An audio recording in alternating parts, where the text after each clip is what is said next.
Palestra de Joel Goldsmith, Alcançando Graça, tape 513A. Tradução de Rosilda Rocha. Boa tarde. Estamos no meio do mês de agosto de 1963. E os únicos tapes que foram gravados esse ano são os tapes de 4 ensinamentos que foram feitos enquanto estávamos realmente ensinando aos ministros, professores e curadores que vieram ao Havaí para maiores instruções dentro dessa linha. E esse será o primeiro de uma série completamente nova. E posso explicá-la somente dessa forma. Você pode notar que cada um de nossos livros tem um tema central que é desenvolvido no mesmo e que representa um princípio específico, um princípio espiritual. E parece que desde o início, a cada classe surgiu um princípio central diferente. Agora, à medida em que estudamos esses livros, as aulas, cada um desses princípios trabalha em nossa consciência para nos levar a um patamar mais elevado, ou melhor, a um estado mais elevado de consciência. A mente humana, por ela mesma, nunca se elevaria acima de si mesma. Por exemplo, você vai descobrir que, desde os primórdios da raça humana na Terra, os seres humanos lutam uns contra os outros, provavelmente jogavam pedras uns nos outros e, eventualmente, machados, arcos e flechas. Agora, a mente humana não avançou nem um pingo daqueles dias até os dias presentes, porque os homens estão ainda lutando uns contra os outros e estão usando armas cada vez mais poderosas até acreditarem haver alcançado o poder último. Porém, você vai notar que a tendência da mente humana é sempre a mesma: continuar lutando e continuar descobrindo armas cada vez mais poderosas. Nunca entra na mente humana que existe uma outra forma sem ser a luta, ou que existe uma outra forma de ter paz sem ser através de armas maiores. Então você vê que a mente humana, por ela mesma, nunca pode progredir até que algo mais elevado do que a mente humana seja admitido na mente e possa dissolver o conteúdo da mente e suas atividades. Porém, até que algo novo, algo diferente, algo mais elevado entre na consciência, você vai descobrir que a mente continuará funcionando dentro da linha de querer lutar e buscar sempre armas mais poderosas com as quais lutar. É dessa mesma forma em cada atividade da vida humana. Nós lutamos contra as doenças como se fossem poder. E então começamos a procurar por um remédio que seja mais forte do que a doença. Continuamos buscando por remédios que sejam ainda mais fortes do que os anteriores. Até que chegamos ao tempo do raio-x e de medicamentos cada vez mais poderosos. Todavia, sempre com a mesma ideia de lutar contra a doença e vencê-la com poderes cada vez maiores. Nós aceitamos essa ideia também nos negócios, onde sempre vemos inimigos e lutamos nos negócios com poderes cada vez maiores, corporações cada vez maiores, invenções cada vez maiores. E a mente humana se recusa a sair dessa órbita de vencer destruindo, usando poderes cada vez maiores.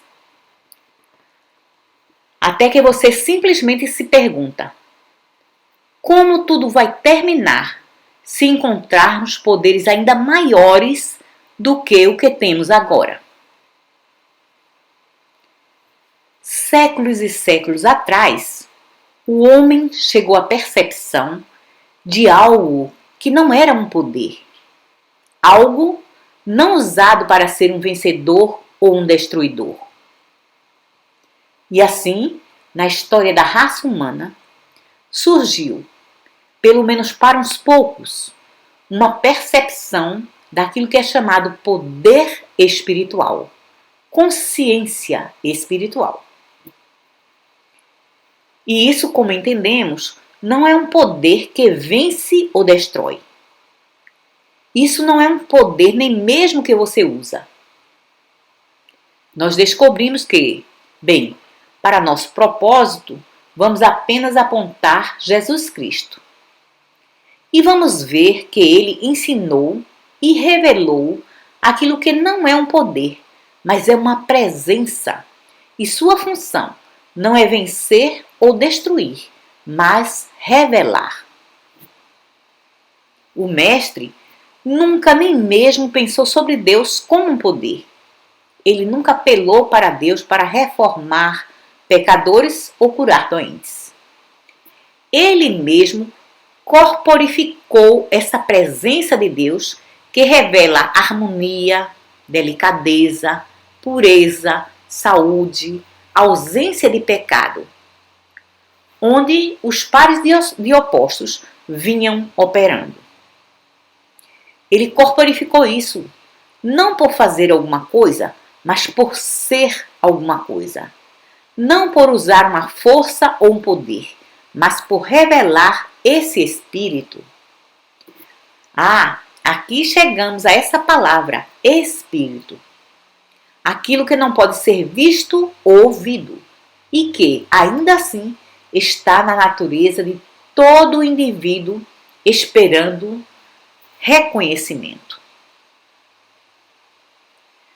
Uma era completamente nova foi aberta para o mundo através do ministério do Mestre, porque ele veio abolir o poder temporal e trazer a revelação da natureza daquilo que torna o poder temporal desnecessário.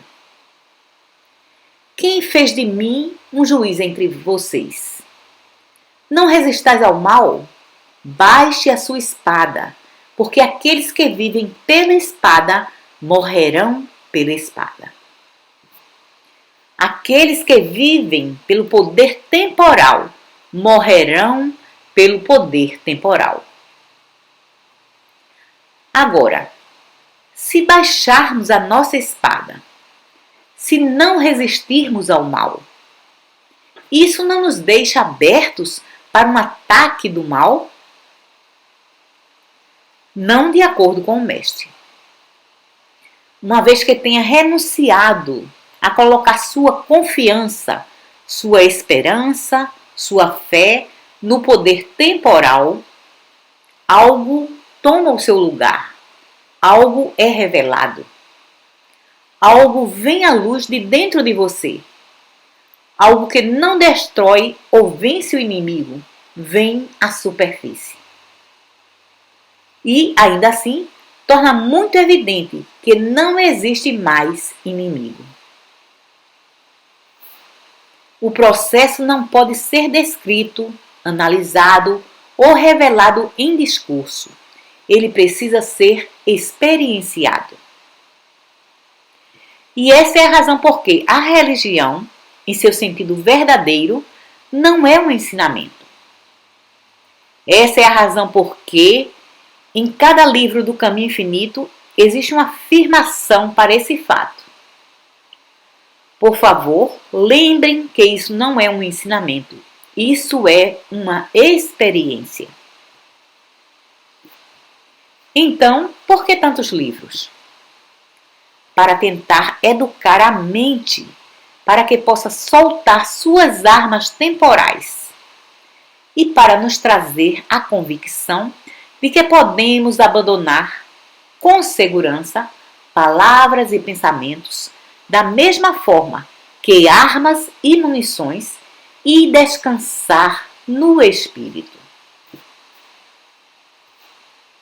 O que quer dizer com descansar no Espírito? Bem, se eu soubesse, o mundo estaria fazendo isso. Eu não sei o que quero dizer se tiver que lhe dizer com palavras. Eu sei o que é por experiência. E sei que quando qualquer estudante alcança esse lugar onde experiencia a habilidade de relaxar e confiar, não em palavras, não em afirmações, não em verdades, não em coisas, não em pensamentos, mas nesse desconhecimento que foi tão bem definido como a nuvem do desconhecido. Descansar no Espírito. Isso não pode ser descrito. Isso é realmente uma experiência em lugar de um ensinamento. É por essa razão que a mente humana nunca pode aceitá-lo. É somente quando transcendemos a mente humana que alcançamos esse ponto em consciência que podemos descansar no nada, em coisa alguma, e estar certo de que nesse nada está a totalidade, a infinidade, a eternidade e mesmo a onipotência. Quando o mestre diz, não resistais ao mal, nós não sabemos realmente até onde ele explicou aos seus discípulos o porquê eles não deveriam resistir ao mal. Por que eles deveriam baixar a espada? Desde que os evangelhos foram escritos somente 30 anos após a crucificação, muitas coisas do ensinamento do mestre devem ter sido omitidas. Muitas coisas devem ter sido perdidas na tradução. E assim nós realmente não sabemos até que ponto o mestre foi com os seus discípulos. Porém, sabemos o quão longe podemos ir, porque em nosso trabalho podemos pelo menos revelar, podemos ensinar que aquilo que o mundo teme como poder e luta como poder não é poder. Naturalmente, fazer essa afirmação de que os erros do mundo, os males do mundo, não são poder, não vai por si mesmo convencer a ninguém. E, portanto, é necessário que, ao ensinar uma mensagem como essa do caminho infinito, aqueles que a ensinam, e mais especialmente quando estão ensinando sobre a ausência de poder em efeitos, que eles tenham, ao mesmo tempo, a compreensão suficiente para provar isso. Devem ter compreensão suficiente para revelar, primeiro em pequenas formas e depois em formas maiores, que é realmente verdade que os poderes que o mundo teme não são poderes. Provavelmente, um estudante jovem vem estudar porque está com uma forma de doença ou infelicidade humana, problemas de relacionamentos humanos, falsos apetites e, algumas vezes, até mesmo com aquilo a que o mundo chama de pecado. E se o conselheiro, curador ou professor é incapaz de assegurar a essa pessoa: não vamos temer esse falso apetite, Não vamos temer esse pecado. Não vamos fazer julgamento algum ou condenação alguma sobre os mesmos. Ou não vamos temer essa doença. Mas em lugar disso, vamos relaxar por um momento na certeza de Deus. Todo mundo, de uma forma ou de outra, chegou à compreensão de que a palavra Deus tem relação com algo supremo, algo poderoso, todo-poderoso. Provavelmente. E pelo menos a palavra Deus, ela mesma, por enquanto, capacita uma pessoa a relaxar de seus medos, relaxar de suas dúvidas. E por enquanto, elas ainda estão em dor e pecado. Até que, com a ajuda da consciência iluminada do conselheiro, o mal seja rendido, seja transformado em nada. Alguma coisa acontece que chamamos de cura, porque onde antes havia esse mal, agora ele não existe mais. E chamamos isso de cura. Mas, corretamente, no ensinamento espiritual, isso deveria ser entendido como uma cura. Não como uma cura, mas como uma revelação do não poder daquilo que estávamos temendo como um poder. Não como uma cura, mas como uma revelação do não poder daquilo que estávamos temendo como poder. Agora, cada princípio com o qual trabalhamos tende a nos dar uma confiança maior na ausência de poder do mundo dos efeitos.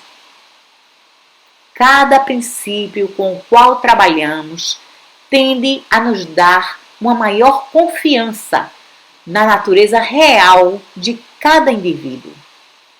Uma maior confiança de que cada indivíduo tem dentro de si mesmo uma fonte de vida e até mesmo, onde for necessário, uma fonte de ressurreição. E esse é o fim na direção do qual estamos indo. A realização de que eu, o meu próprio eu, quem quer que seja esse eu, qualquer que sejam as circunstâncias de minha condição presente, eu mesmo corporifico um centro, um ponto em consciência que é não apenas a fonte do meu ser, a fonte daquilo que me mantém e sustenta, mas, mesmo que, por ignorância, eu tenha permitido que minha mente, ou meu corpo, ou minha fortuna, ou minha moral se deteriorasse, que esse eu que está dentro de mim é até mesmo a fonte da ressurreição, da renovação, da restauração. E, naturalmente, ninguém pode chegar à realização da verdadeira natureza de seu ser até que realmente reconheça que estamos falando de algo universal, de algo que deve ser encontrado no santo e no pecador, no branco e no preto, no oriental e no ocidental, em cima e embaixo.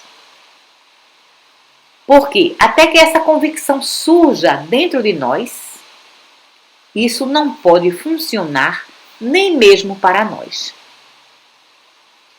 Desde que permaneça dentro de nós um pequeno sentido de que, em virtude de nossa religião, ou de nosso ensinamento, ou de nossa bondade, ou de nossa adoração, ou por qualquer outro fator, nós temos esse algo, porém o outro não tem, isso não pode funcionar nem mesmo para nós. Esse algo precisa ser reconhecido como universal. Agora, em nosso reconhecimento disso, estamos reconhecendo que esse centro que existe em todos nós, que no Oriente é chamado de Buda, ou da mente de Buda, e no Ocidente é chamado de nosso Cristo interior, ou nosso ser espiritual, o reconhecimento disso como ser universal nos capacita em nossa santidade ou em nosso estado de pecado, em nosso estado de saúde ou de doença, a relaxar e resistir à tentação de lutar e batalhar pela paz, pela saúde ou pela liberdade que tanto desejamos. E tem sido assim a experiência daqueles que permaneceram no caminho, daqueles que foram capazes de resistir à tentação de olhar para trás. Tem sido essa a experiência deles que nesse momento de total relaxamento, nesse momento de total ausência de luta mental, de batalha mental para adquirir ou obter ou realizar, que nesse momento, que as escrituras chamam de entrega, nesse momento o noivo aparece. Nesse momento, a percepção espiritual surge a iluminação. É então, e somente então, que a mente humana é vencida como um fator que tenha poder em nossa experiência. E então, ela retorna ao seu lugar de direito, à sua devida função. Obrigado.